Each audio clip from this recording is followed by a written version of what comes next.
Hi there, it's my hope that you're doing okay. In this lesson, we are going to do a summary of a silent song. The gloomy tales opens up with a description of Barney's agony. He suffers paralyzing pain in his spine and stomach.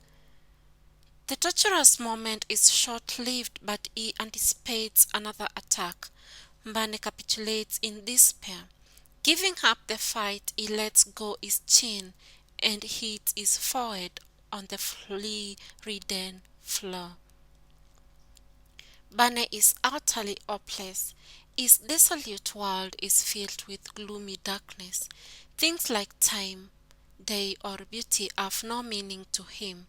Due to his sightlessness, such things are beyond his reach. In his desperation, he lives only to withdraw.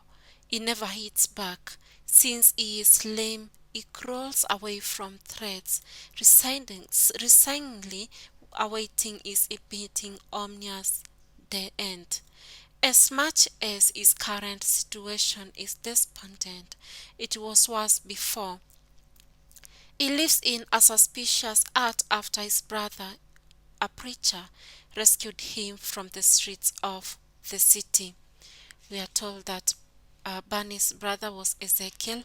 He is rescued from the difficult life on the rugged, noisy streets where he survived on the mercy of the city people who occasionally heeded his entreaties and dropped a copper in his heart.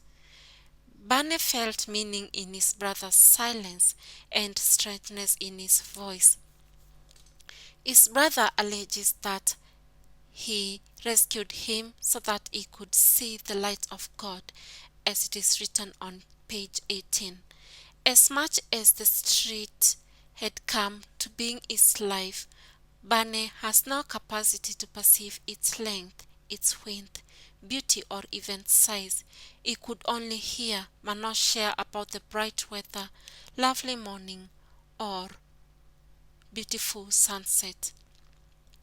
He was taunted by the pedestrians' songs about the blue sky and the whistles to the gay morning, which to him were totally indiscernible. He was happy about the gay people since they answered his plea, unlike the dull, anxious people with empty pockets. During the day, Barney endures the torturous heat of the unforgiving sun and the tenacious flies, while at night, we are told, he had no choice but to brace the biting cold. He also had to put up with the occasional thieves. The city people worked during the day and enjoyed themselves in bars and brothels at night. The strange rhythms from the buildings in which they had fun lulled Barney. Barney's brother married around his own age.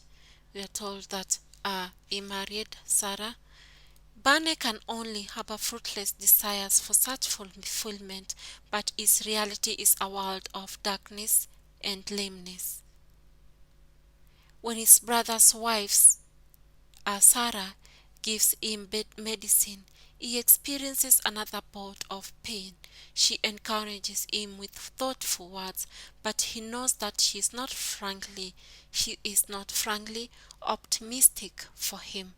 When his brother comes in, both men remain silent for a long time. This is not unusual for Barney, who was accustomed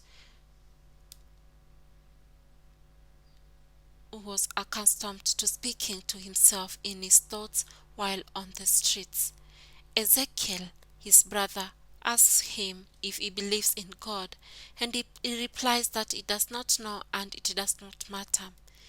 Their late religious mother equated all men to one stream, flowing through the rocks of life. They cried in false and whirlpools, but laughed and sang when flow was smooth and undisturbed. The water branched into a narrow heavenly pool and a wide gulf of chaotic flood. Bane feels distant and removed from this mythical description of humanity that he is not part of. He feels like the bitter fluid in his own throat, not the good water.